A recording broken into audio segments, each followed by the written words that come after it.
शांति। ओम शांति। शरीर का नाम ब्रह्म कुमारी अनीता। ये मेरे बेटी है, उसके नाम ब्रह्म कुमारी प्रीसा। हम सियाटल यूएस सेंटर से जुड़े हुए हैं। अभी हमको भाग्य मिला कि डीआरसी भुवनेश्वर सेंटर में आने के लिए। बाबा के ज्ञान तो बहुत पहले ही मिल गया था, बट बुद्धि में इतना तो समझ नहीं आया था। 2006 में बाबा का ज्ञान मिल गया था, बट बाबा का साथ, बाबा का ज्ञान का पूरा समझ जब मेरी बेटी मेरी वोम में थी प्रेगनेंसी टाइम, तब शिवानी बहन जी की वर्चू बेबी का वीडियो देख कर बहुत समझ आया। तभी मेडिटेशन का बहुत समझ आया, राज योगा का समझ आया। तब सियाटल सेंटर से हम जुड़े।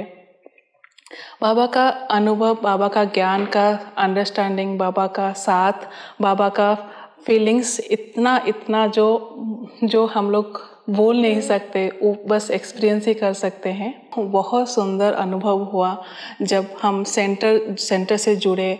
वहाँ पे कोर्स किए, 7 डेज कोर्स किए। वहाँ पे ऐसे बहुत छोटे बड़े एक्सपीरियंसेस हुए। जैसे हम लोग डेली राजयोग मेडिटेशन किए, उसके बाद बाबा का नॉलेज धीरे धीरे बुद्धि में आने लगा। एक एक्सपीरियंस में शेयर करना चाहूँगी। एक बार क्या हुआ, जैसे हमारा सर्टिफिकेट्स जो घर में रहते हैं, वो क्या किए हम लोग, गलती से जो कबाड़ी वाला आया था उससे मिस होके उसके पास चला गया था। बट बाबा का ज्ञान में आने के बाद हम लोग हर काम में बाबा को यूज करने लगे थे। तो बाबा को बोले कि बाबा कैसे भी वो सर्टिफिकेट चाहिए नए जॉब के लिए। तो बाबा क्या किए कि ऐसे कुछ तो संकल्प आया कि वो पास वाला कबाड़ी वाला दुकान में गए, तो इतना बड़ा कबाड़ी वाला की दुकान में वो सर्टिफिकेट हमें मिल गया। तो वो मेरा पहला एक्सपीरियंस था जो मैं सोची कि चलो बाबा इतना साथ देते हैं, इतना पास में हर चीज़ में बाबा का साथ मिलता है। ऐसे बहुत छोटे बड़े एक्सपीरियंसेस हुए। जैसे मेरी बेटी जब 6 महीने की थी, सेंटर में हम लोग कोर्स सेकेंड बार जब करने गए, उस सेंटर में हम लोग घुसते थे, एक छोटी सी बच्ची 6 महीने की बच्ची सो जाती थी एंड जब हमारा क्लास ख़त्म होता था तब भी वो उठती थी। तब वहाँ पे बहन जी, भाई जी सब लोग बोलते थे कि शायद ये जो ब्रह्म कुमारी पहले शायद फिर से ब्रह्म कुमारियों का स्टार्टेड हो, मतलब जन्म लेना शुरू किए हैं। तो इतना उसका भी इतना छोटा सा एक्सपीरियंस हुआ है। एंड लास्ट यही दिस ईयर उसके जन्मदिन में मैंने सोचा कि बाबा के कोरोना टाइम पूरा सेंटर्स बंद थे, बट मुझे ऐसा लगा कि मैंने बाबा के सेंटर के सामने ही जाके बैठ गई। बाबा आज आपके सेंटर के अंदर जाना ही है। कैसे पता नहीं, वहाँ से एक सिस्टर आए अचानक, जहाँ पे बिल्कुल भी बंद था। तो बाबा किसी को भेज के मुझे फिर से वहाँ पे भी एंट्री दिया। हाँ, तो ऐसे बहुत सारे एक्सपीरियंसेस है। जैसे बाबा कभी अकेला महसूस करने ही नहीं देते। बस एक ही मंत्र जीवन का हम लोग लेके चलते हैं। जब भी बाबा को बुलाओ, बाबा मेरा साथी, आ जाओ मदद करो, तो बाबा पटक से आ जाते हैं। हम तो बाबा को कभी भूल जाते हैं कि कभी भूल जाते हैं, कभी भूल जाते हैं, बट बाबा को जब भी बुलाओ बाबा हाजिर।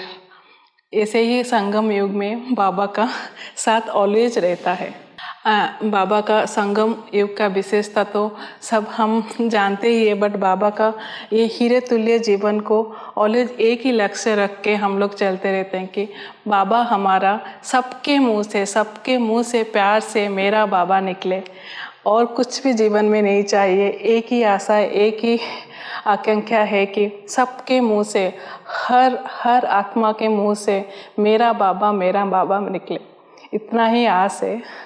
बाबा वो पूरा करता जा रहा है। बाबा का साथ हाथ पकड़ के आगे बढ़ेंगे खुशी से बढ़ेंगे। बाबा इतना साथ दिया है कि मेरा लौकिक फैमिली सब लोग जुड़े हुए हैं इसी के साथ, ब्रह्म कुमारियों के साथ। हर जगह हर घर में बाबा का मुरली चलता है, हर घर में सुबह शाम क्लासेस होता है। तो बाबा इतना साथ दिए हैं, इतना प्यार दिए हैं, इतना पालना दीदियों से मिलता है, सियाटल सूर्य भाई जी से मिलता है। तो इतना हमको पालना भी मिलता है, बोल नहीं सकते, बस फील ही कर सकते हैं। तो बाबा का साथ तो पकड़ना है एंड पूरे सबको, हर आत्माओं को खुशी से ये ज्ञान का बूंद बूंद सबको बांटेंगे। सबके मुंह से, जैसे खाली मनुष्य आत्माओं के नहीं, पशु पक्षियों के मुंह से भी मेरा बाबा निकले। हमारा संगम युग का जीवन सफल हो जाए। Om Shanti. Om Shanti. I'm a peaceful soul. I'm a powerful soul. I'm a divine soul. Veda Baba.